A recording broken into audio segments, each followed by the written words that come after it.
Hello friends, मेरा नाम है रवि और आप सभी का मैं स्वागत करता हूं आपके अपने YouTube channel current affairs by Ravi पर। फ्रेंड्स, आज मैं आपके लिए 15 फरवरी 2024 के डेली करंट अफेयर्स के क्वेश्चन इस वीडियो में लेकर आया हूं। मैंने आपके लिए सभी क्वेश्चन सेलेक्टेड और इम्पॉर्टेंट लिए। अगर आप किसी भी एग्जाम की तैयारी कर रहे हो, ये वीडियो आपके लिए काफ़ी ज़्यादा यूज़फुल रहने वाला है। फ्रेंड्स, आज की वीडियो में हम 15 इंपॉर्टेंट क्वेश्चन को डिस्कस करेंगे और यकीन मानिए सभी क्वेश्चन एग्जाम के लिए काफ़ी ज़्यादा यूज़फुल रहने वाले हैं। तो चलिए हम शुरू कर लेते हैं फर्स्ट क्वेश्चन से। फर्स्ट क्वेश्चन है हमारा, किस देश की राष्ट्रपति ने बाल उत्पीड़न क्षमा घोटाले के चलते अपने पद से इस्तीफा दे दिया है? राइट आंसर हो जाता है इस क्वेश्चन का हमारा हंगरी की कैटालिन नोवाक। याद रखना है, कैटालिन नोवाक जो कि हंगरी की राष्ट्रपति थी, इन्होंने अपने पद से इस्तीफा दे दिया है बाल उत्पीड़न क्षमा घोटाले के चलते। देखो फ्रेंड्स, आपने थोड़े दिन पहले ही न्यूज़ सुनी होगी कि हंगरी की ना पहली महिला राष्ट्रपति बनी थी, कौन? Katalin Novak. ठीक है, अब इन्होंने अपने पद से इस्तीफा भी दे दिया है। ये है इनकी फ़ोटो। बात फ्रेंड्स यहाँ पे हंगरी की हुई है। सबसे पहले आपको मैं लोकेशन दिखाता हूँ। देखो फ्रेंड्स, सबसे पहले हम देखेंगे ये हमारा प्यारा भारत है। ठीक है, अब यहाँ से हम रिलेट करेंगे कि हंगरी कहाँ पर है। तो हंगरी फ्रेंड वेस्टर्न कंट्री, और आपको हंगरी मिलेगा यहाँ पर। ठीक है, छोटा सा देश आपको दिख रहा है नीले रंग का, यही है हंगरी देश। यूरोप महाद्वीप में स्थित है हंगरी। राजधानी क्या है इसकी? बुडापेस्ट। मुद्रा है फॉरेंट, काफ़ी इंपॉर्टेंट है आपके लिए। और प्रधानमंत्री विक्टर ऑर्बन, ये आपको ध्यान रखना है। और फ्रेंड्स, आपको ना मैं एक दो फैक्ट और बता देता हूँ हंगरी देश के बारे में। आपसे ना एग्जाम में ये पूछा जाता है कि बताओ कि ये जो हंगरी की राजधानी है ना बुडापेस्ट, जो मैंने आपको बताया, ये किस नदी के तट पर स्थित है? काफ़ी बार एग्जाम में पूछा गया है, तो आपका आंसर होगा डैन्यूब नदी के तट पर स्थित है बुडापेस्ट शहर। और आपसे एग्जाम में एक और क्वेश्चन पूछा जाता है, प्रथम विश्व युद्ध के बाद ट्रायोन की संधि पर किस देश द्वारा हस्ताक्षर किए गए थे?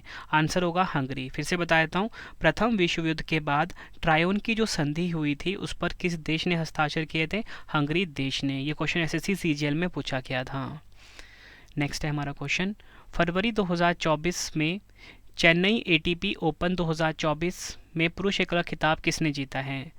राइट आंसर हो जाता है ऑप्शन ए सुमित नागल। याद रखना है, सुमित नागल जिनका संबंध टेनिस खेल से है, इन्होंने चेन्नई एटीपी ओपन 2024 में पुरुष एकल का खिताब जीता है, यानी कि मैन सिंगल का खिताब जीता है। फ्रेंड्स, ये है फोटो सुमित नागल की, जिन्होंने जीता है चेन्नई एटीपी ओपन 2024। अगर हम डिटेल में बात करें, Chennai ATP open tournament tennis खेल से संबंधित है। विजेता कौन है? सुमित नागल, जो कि हमारा क्वेश्चन भी था। उप विजेता इटली के लुका नार्दी। इसका आयोजन हुआ था तमिलनाडु के चेन्नई शहर में। अगर हम और डिटेल में समझें, चेन्नई एटीपी ओपन टूर्नामेंट्स में जीत के साथ सुमित नागल पहली बार एटीपी रैंकिंग में टॉप 100 में शामिल हो गए हैं। और इसी के साथ फ्रेंड्स, आपको मैं एक और फैक्ट बताना चाहता हूँ कि जो पुरुष युगल विजेता है, यानी कि मेंस डबल विजेता रहे हैं चेन्नई एटीपी में, वो रहे हैं राजकुमार रामनाथन और साकेत मोइनेनी। ये भी आपको ध्यान रखना है। बात फ्रेंड्स यहाँ पे टेनिस खेल की हुई है ना, तो आपको बताना चाहता हूँ कि जो टेनिस खेल होता है, इसे कौन सी संस्था रेगुलेट करती है? आपसे एग्जाम में पूछा जाता है, तो वो होती है एटीपी संस्था। ठीक है, तो एटीपी का फुल फॉर्म क्या है आपको पता होना चाहिए, एसोसिएशन ऑफ टेनिस प्रोफेशनल। और इसका हेडक्वार्टर कहाँ पर है? लंदन, यूनाइटेड किंगडम में। ठीक है, लंदन यूनाइटेड किंगडम में इसका हेडक्वार्टर है। और अगर आपसे पूछा जाए कि एटीपी की स्थापना कब हुई थी, 1972 में इसकी स्थापना करी गई थी। और आपसे पूछा जाए कि विश्व का सबसे पुराना टेनिस टूर्नामेंट कौन सा है, तो आपका आंसर होगा विंबलडन। विंबलडन जो है सबसे पुराना टेनिस टूर्नामेंट है, ये आपको ध्यान रखना है। क्वेश्चन है हमारा, भारत के किस राज्य में दक्षिण भारत सांस्कृतिक केंद्र को स्थापित किया गया है? राइट आंसर हो जाता है इस क्वेश्चन का हमारा ऑप्शन बी हैदराबाद, तेलंगाना। तेलंगाना का शहर जो हैदराबाद है, यहाँ पर दक्षिण भारत सांस्कृतिक केंद्र को स्थापित किया गया है। डिटेल में अगर हम समझें, इसका उद्घाटन किसने किया है? पूर्व उपराष्ट्रपति वेंकैया नायडू और केंद्रीय पर्यटन व सांस्कृतिक मंत्री जी किशन रेड्डी ने। हैदराबाद तेलंगाना में यह संगीत नाटक अकादमी का दक्षिण भारत में खोला गया पहला केंद्र है। इसका मुख्य उद्देश्य क्या है? दक्षिण भारत की संस्कृति जैसे संगीत, नाटक और नृत्य कलाओं को प्रोत्साहन देना। नेक्स्ट है हमारा क्वेश्चन, विश्व रेडियो दिवस 2024 कब मनाया गया है?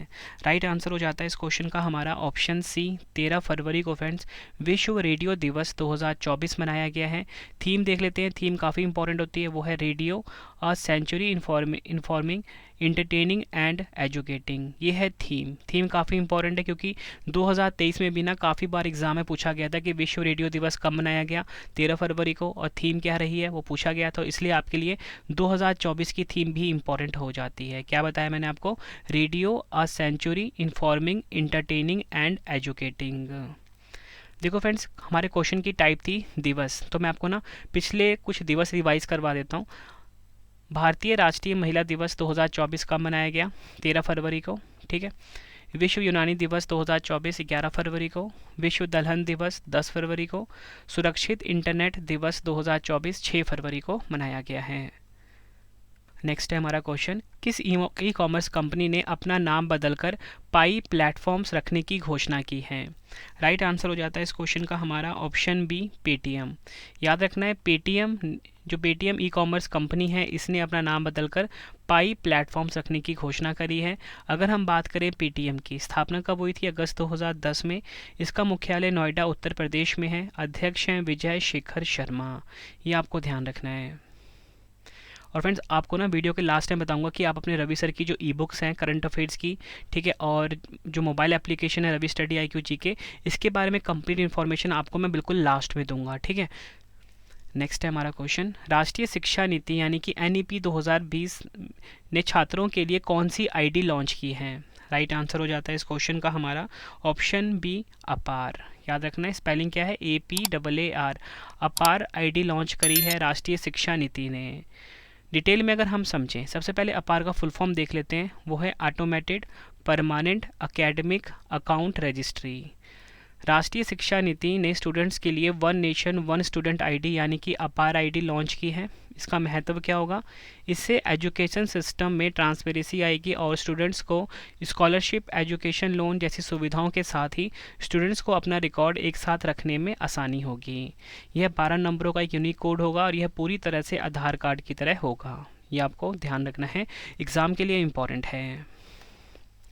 नेक्स्ट है हमारा क्वेश्चन, 11 फरवरी 2024 को किसकी पुण्यतिथि पर समर्पण दिवस मनाया जाता है? इस क्वेश्चन को डबल स्टार मार्क करिए एग्जाम के लिए। आंसर हो जाएगा ऑप्शन बी, पंडित दीनदयाल उपाध्याय। पंडित दीनदयाल उपाध्याय की पुण्यतिथि पर समर्पण दिवस मनाया जाता है 11 फरवरी को। और फ्रेंड्स, ये जो पंडित दीनदयाल उपाध्याय जी हैं, इनकी मृत्यु कब हुई थी? 11 फरवरी 1968 को।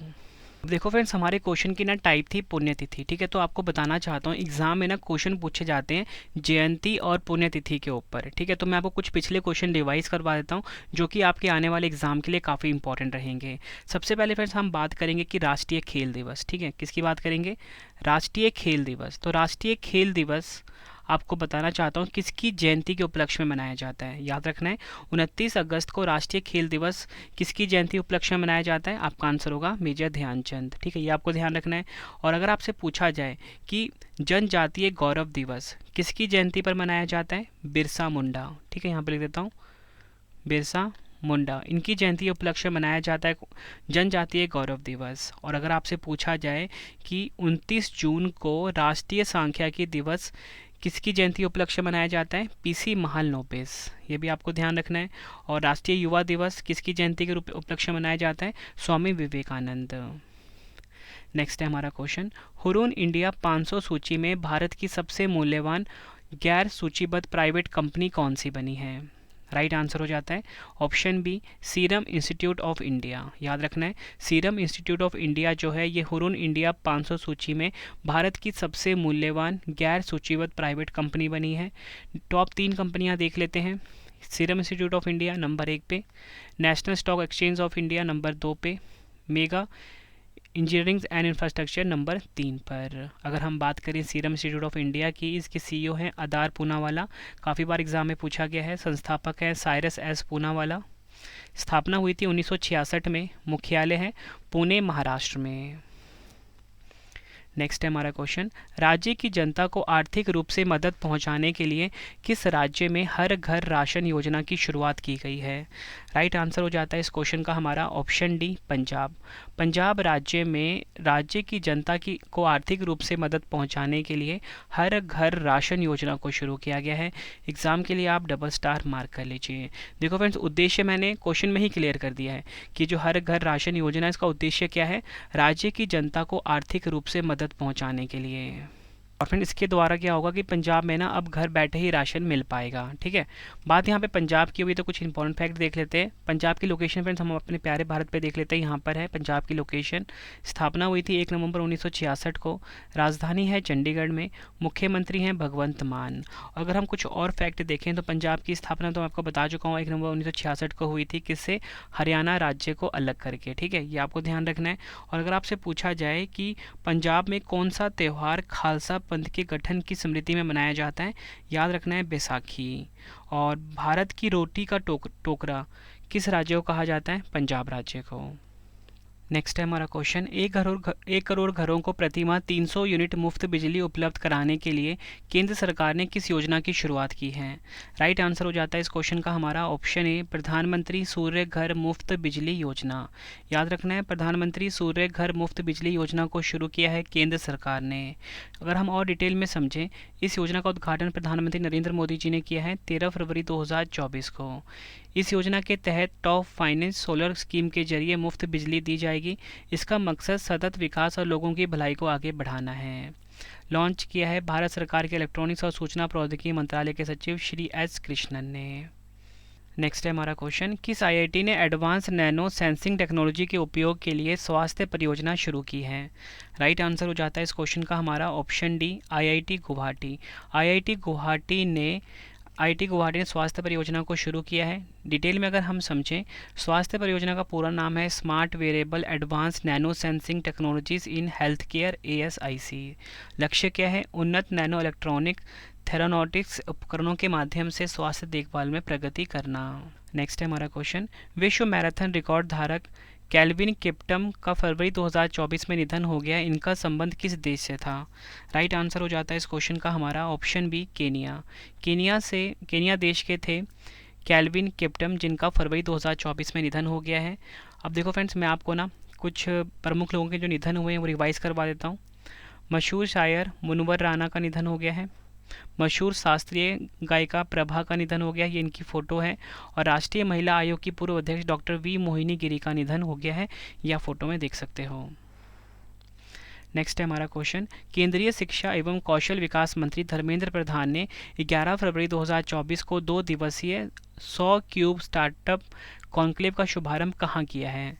राइट आंसर हो जाता है इस क्वेश्चन का हमारा ऑप्शन बी, आईआईटी भुवनेश्वर। कहाँ पर है? ओडिशा में। ठीक है, आईआईटी भुवनेश्वर में केंद्रीय शिक्षा एवं कौशल विकास मंत्री धर्मेंद्र प्रधान ने 11 फरवरी 2024 को 2 दिवसीय 100 क्यूब स्टार्टअप कॉन्क्लेव का शुभारंभ किया है। लक्ष्य क्या है इसका? 2036 तक प्रत्येक 100 करोड़ रुपए के मूल्यांकन के साथ 100 स्टार्टअप बनाना। नेक्स्ट है हमारा क्वेश्चन, किस देश ने 8 पूर्व भारतीय नौसैनिकों को रिहा कर दिया है जिनकी पहले मौत की सज़ा माफ़ की जा चुकी थी? राइट आंसर हो जाएगा इस क्वेश्चन का हमारा ऑप्शन ए, कतर। याद रखना है, कतर देश ने 8 पूर्व भारतीय नौसैनिकों को रिहा कर दिया है, ये आपको ध्यान रखना है। यह कतर में जासूसी के आरोप में उम्र कैद की सज़ा काट रहे थे। पहले इन्हें फांसी की सज़ा सुनाई गई थी, बाद में वहाँ की अदालत ने इनकी सज़ा कम कर दी थी, लेकिन अब कतर ने क्या किया है? इनको रिहा कर दिया है। कतर की राजधानी क्या है? दोहा है। मुद्रा है रियाल। अमीर शेख है यहाँ के शेख तमीम बिन हमद अल थानी। प्रधानमंत्री हैं मोहम्मद बिन अब्दुल रहमान बिन जसीम अल थानी, ये आपको ध्यान रखना है। अब देखो फ्रेंड्स, हम कतर की लोकेशन देख लेते हैं कि मैप में लोकेशन कहाँ पे है कतर की। तो फ्रेंड्स, ये छोटा सा देश आपको जो दिख रहा है ना, यही है कतर। ठीक है, यहाँ पे हाईलाइट कर देता हूँ। छोटा सा आपको देश दिख रहा है, यही कतर है, एशिया महाद्वीप में स्थित है। नेक्स्ट है हमारा क्वेश्चन, अलास्का के किस प्रायद्वीप में दुर्लभ वायरल बीमारी अलास्का पॉक्स से पहली मृत्यु की सूचना मिली है?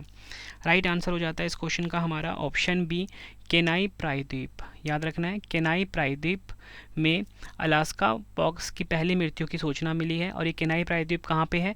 अमेरिका के अलास्का में। अगर हम बात करें अलास्का पॉक्स की, वैज्ञानिकों के अनुसार अलास्का में फैलने के कारण इसे अलास्का पॉक्स नाम दिया गया है। यह एक वायरल संक्रमण है जो इंसानों के साथ साथ जानवरों को भी शिकार बना रहा है। इसका वैज्ञानिक नाम है आर्थ्रोपॉक्स वायरस रखा गया है। यह एक ईंट के जैसा लगता है और जब शरीर पर इसका हमला होता है तो शरीर पर छोटे छोटे पॉक्स यानी कि दाने निकल आते हैं, जो गंभीर रूप लेने पर घाव भी बन जाते हैं। यह नया वायरस है, इसलिए इसका अभी कोई इलाज या दवा नहीं है। फ्रेंड्स, ये मैंने आपको 15 इंपॉर्टेंट क्वेश्चंस करवाए आज के डेली करंट अफेयर्स के। ठीक है, अब आपके लिए क्वेश्चन का टेस्ट आ गया है जिसका आंसर आपने कमेंट बॉक्स में देना है। तो क्वेश्चन है, फरवरी 2024 में चेन्नई एटीपी ओपन 2024 में पुरुष एकल का खिताब किसने जीता है? 4 ऑप्शन है आपके पास, आंसर आपने कॉमेंट बॉक्स में देना है। तो फ्रेंड्स, ये वीडियो हो गई कंप्लीट। अब आपके लिए एक इंपॉर्टेंट इन्फॉर्मेशन है। सबसे पहले आपको बताना चाहता हूँ फ्रेंड्स कि अगर आपने डेली करंट अफेयर्स का क्विज़ लगाना है या जीके का या करंट अफेयर्स का क्विज़ लगाना है, क्योंकि आप सभी को पता है कि एग्जाम से पहले मॉक टेस्ट बहुत ज़रूरी होता है, तो रवि स्टडी IQ जीके पे आपको जाके आप क्विज़ लगा सकते हो। ठीक है, और इसी के साथ फ्रेंड्स आपको बताना चाहता हूँ कि ये जो हमारा मोबाइल एप्लीकेशन है प्ले स्टोर पे अवेलेबल है, वहाँ से जाके आप इंस्टॉल कर लीजिए। ठीक है, ये तो बात हो गई क्विज़ की और PDF की। अब आपके लिए इंपॉर्टेंट इन्फॉर्मेशन ये है कि फ्रेंड्स, अगर आप किसी भी एग्जाम की अगर तैयारी कर रहे हो, रवि सर की ई-बुक्स लॉन्च हो चुकी है करंट अफेयर्स की, पॉलिटी, हिस्ट्री, ज्योग्राफी की। ठीक है, तो वेबसाइट क्या है हमारा www.ravibookspdf.com। ठीक है, इस वेबसाइट पे आपको जाना है और यहाँ से आप करंट अफेयर्स की ई बुक जो है पॉलिटी, हिस्ट्री, ज्योग्राफी, किसी भी सब्जेक्ट की अगर आपको ई बुक चाहिए तो यहाँ से जाके आप बाई कर सकते हो। कम टाइम में आप किसी भी एग्जाम की तैयारी कर सकते हो फ्रेंड्स। मेरी इसी बुक के द्वारा बेस्ट कंटेंट रखा गया है सिर्फ आपके लिए, ताकि आप कम टाइम में किसी भी एग्जाम की क्लियर कर सको। ठीक है फ्रेंड्स, वीडियो कैसी लगी आपने ज़रूर बताना है। तो चलिए फ्रेंड्स, अब हम मिलते हैं नेक्स्ट वीडियो में। Thank you and wish you all the best.